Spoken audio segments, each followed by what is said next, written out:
Hello, hello. I'm continuing a mini series of 10 vocabulary words each week based on the book Vocabulary Power 3. And today I'm in chapter 2. So here we go.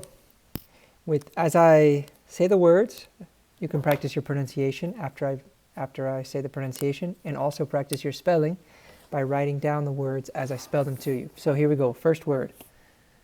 This first word is accompany. Accompany. A C C O M P A N Y. Accompany. There you go. Accompany. Now, this word is basically to do something with someone else. You're doing something together. To accompany someone. Or they accompany you, they do something with you. But it's two people or two things going together, doing something together. Okay? Accompany. The next word, contradict. Okay? Contradict. C O N T R A D I C T. Contradict. Contradict. Now, I want you to look at something here. The end of this word, dict, dict. You probably have seen that in other places in English, like a dictionary or dictation. Something to do with words or speaking when you see that word dict, relating to words or speaking. Contra is against, to oppose, to be in opposition, against something. Okay, the opposite. Contradict. So really you could think of those two parts of the word like to be against or the opposite of what someone has said or someone else has said. And we use this when there are two stories or two ideas that are so different that they are like the opposite, and both of them would not be true. That they are so different that the two things would not be true at the same time. So for example, imagine you told me that you were at your house at 3:30 in the afternoon, and in the same conversation you told me that you were in the movie theater at 3:30 in the afternoon. Both of those would not be true at the same time. You were at your house or in the movies, but not both at the same time. Okay? Let's go to the next word. Crucial. Crucial. C-R-U-C-I-A-L. Crucial. Crucial. Okay.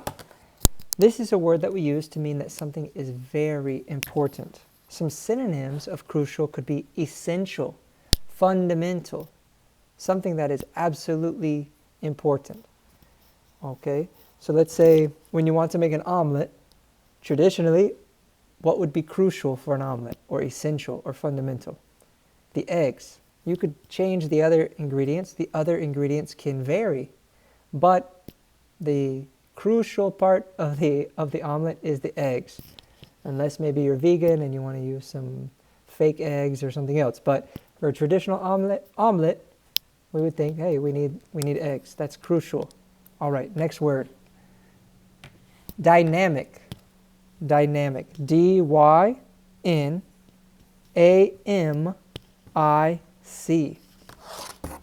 Dynamic. Dynamic. Okay. Dynamic, if you're a Spanish speaker, you probably know the word in Spanish, very similar.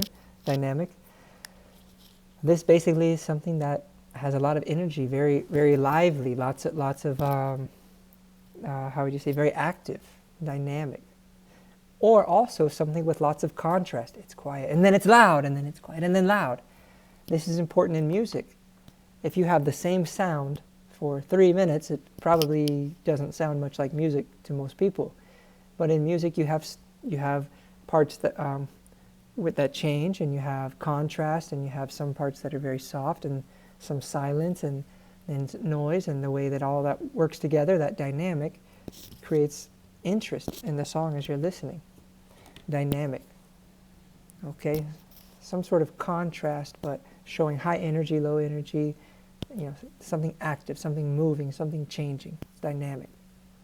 All right, the next word, generate. Generate.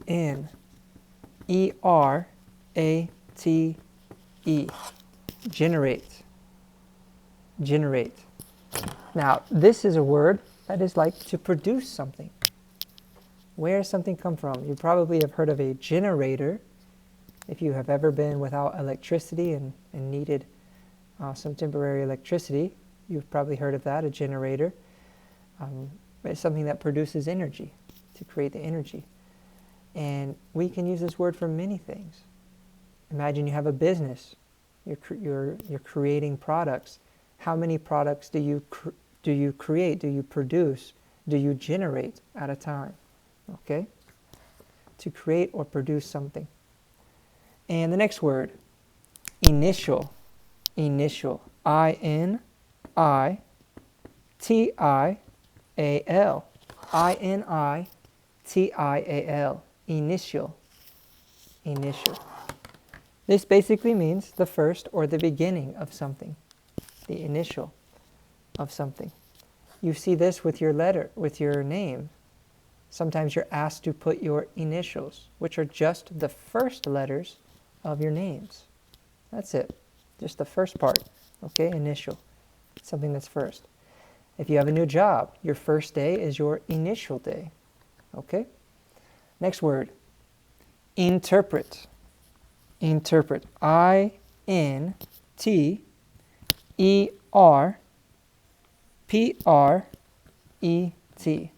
Interpret. Interpret. Okay? Now, we could also break this down. The pret part also has to do with words and speaking. Inter is between. So you're kind of looking between the words, reading between the lines, or speaking between yourself and someone else and, making that connection. Interpret.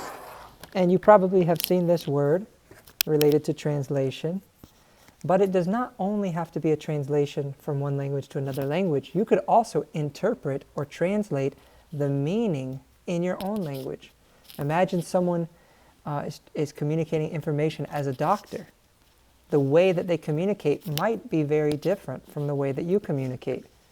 And so imagine a doctor is trying to share information with you, and there's another person in the room, and they're confused on what's happening. And you might interpret that information and say it in a different way that would be easier for this other person to understand. Okay? Next word. Perceive. P-E-R-C-E-I-V-E.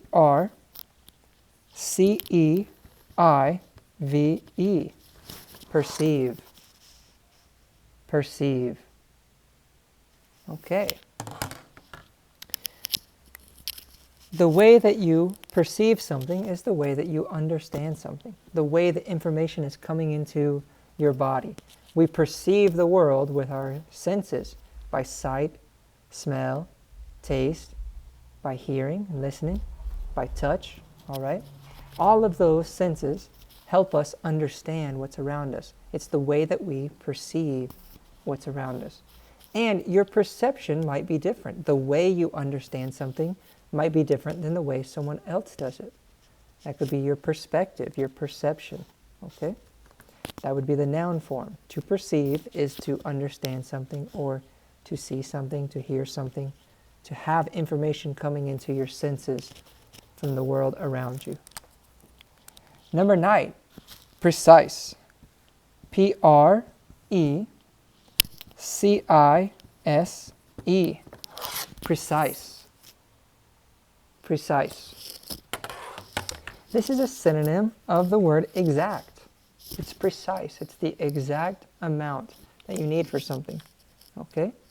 Or it's the exact amount or the exact way that something happened.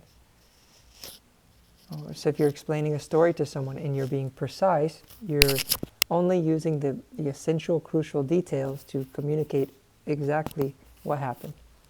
And number 10, sustain. Sustain. S-U-S-T-A-I-N. Sustain. to keep something going, or something to continue, sustain. As I mentioned with music, with dynamics, sometimes in music we do sustain a note for a long time. Maybe you've heard a singer, ah, and they sustain that one sound, that one note for a long time. To sustain, to keep something going, to continue. You hear the noun form a lot, sustainability. The ability, the power to keep something going, all right? Well, those are the 10 words for this week. I hope you enjoyed this video, and yeah, have a great day. Keep studying.